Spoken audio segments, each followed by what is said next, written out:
Hey, how you doing?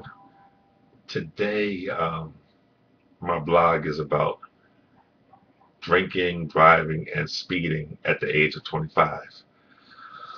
Today in Dallas, they're having a memorial service for the young brother Jerry Brown, who lost his life in an auto accident with his best friend Josh Brent, two Dallas Cowboys. Um, they were at a party or at a club Saturday night. Drinking was involved. And then they got into the car and started speeding. Josh started speeding, lost control, flipped the flipped the car. The car caught on fire, and I believe they said Josh tried to pull him out of the car, and the young man died. Both these young men are between the age of 23 and 25 years old.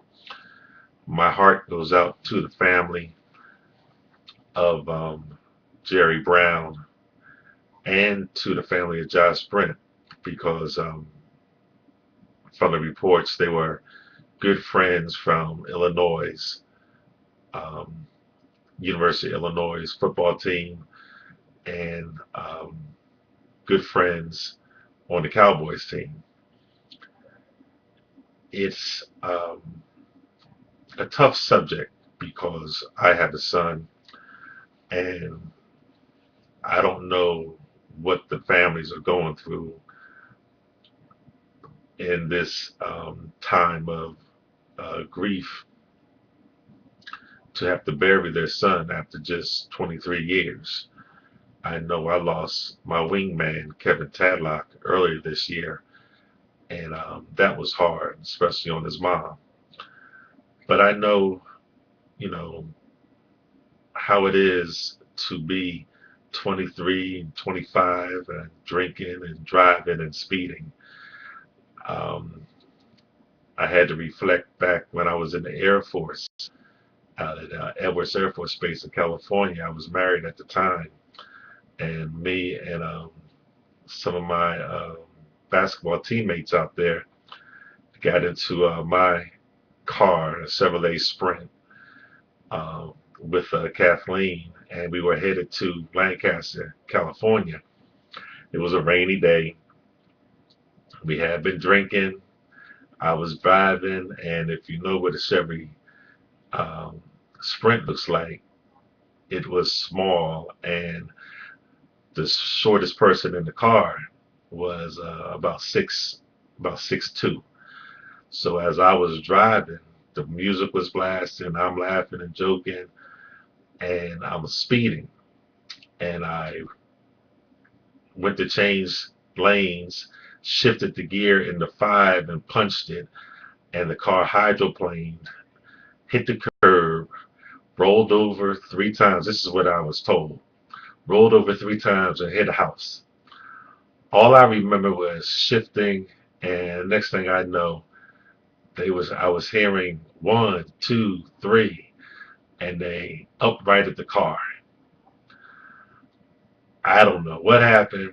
All I know was I had to go to the bathroom. I went into the woman's house, and I was going to the bathroom, and I happened to lean over to look into the mirror, and the top of my eyebrow was cut open. Blood was all on my face. I had a hole in the sweater, you know, and all I could do was just thank God I walked away from the scene. I ended up over a friend of mine's house who was a medic in Vietnam. He was able to put some butterflies on my eyebrow, closed it up. I was shell shocked for a couple of days, but I was able to survive that. Nobody got hurt, you know. Um, I'm not condoning it, but that's what happens when we hit that age, we think that, life is always going to be there. You know, I was once told that once you are born, death walks with you and side by side. And some have a guardian angel and some don't.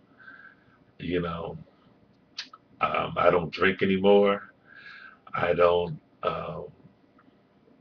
drive drunk because of that. You know, there's been times where at the same age, I remember being in Korea, hanging with the bros being the Brothers of Omega Psi Phi, Lambda Xi chapter in Seoul, Korea, and hanging with the brother Harold Cook, and met him on this post. I was in the Air Force, he was in the Army, and we had bottles of wine, and we was just having a good time. And next thing you know, we was dressed in purple and gold sweatsuits, jumped into the ambulance. He was a medic, and we're on the expressway going to Yongsan Air Army Base in purple and gold down. You know, in the ambulance, chanting and singing. You know, then after that, we pulling up to the post, and from what I was told, I got out the driver's seat. Brother Oscar told me this in DC at the 100th celebration for Omega Psi Phi, that I got out the front seat, got into the ambulance, and we was acting like it was a medical emergency. Um, After that, all I know is I ended up in Oscar's apartment, and he said I walked away from that scene and they couldn't find me. And next thing you know, he walks into his apartment and I'm laid out on the couch. You know, I could just sit back and laugh at those adventures that I had, but I don't recommend anybody doing that. You know, so if this video can be seen by some young brothers and sisters um, that think that they are invincible, um, and they're able to drink and drive and speed. You know, I made it through. You know, by the grace of God, I made it through. This video, my son will see it, so, and I will continue to tell him, don't drink and drive. He has never seen me drink or drive while intoxicated. You know, so he doesn't have that um, image, or he won't have that image when he gets to that age. You know, I don't know what he's going to do when he gets into that situation. Hopefully, he'll remember some of the things that I've said, um, because nowadays, you know, you're going to get arrested. You're going to get arrested, and with the example of Jerry Brown and Josh Brent, you know, death may be knocking at the door. You know, I remember Jerome Brown for the Philadelphia Eagles died speeding in the vehicle. I don't think he was drinking; he was with his nephew. But that's another case of speeding. You know, so at 25, there's crazy things that we do. You know, and sometimes, I mean, I'm going to hit 50 next year. You know, God willing. So these young men are old enough to be my sons. You know, so I don't want to see that happen.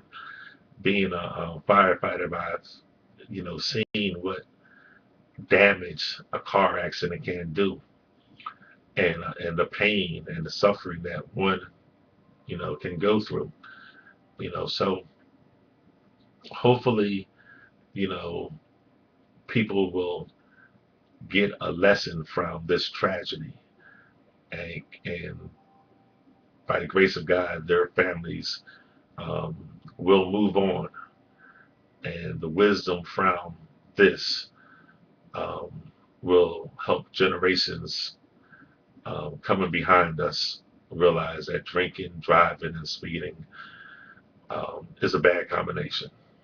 You can't win. You may win one day, but sooner or later, um, death is going to say, it's my turn to win. So that's what my blog is about today: drinking, driving, speeding at the age of 25. So with that, I hope that um, this message reaches somebody that think that they can buck the system. After you read my blog, please feel free to comment on something that you might have did crazy at the age of 25. You know, feel free to share. And like always, thanks for letting me share. Have a great day and a great holiday. Peace.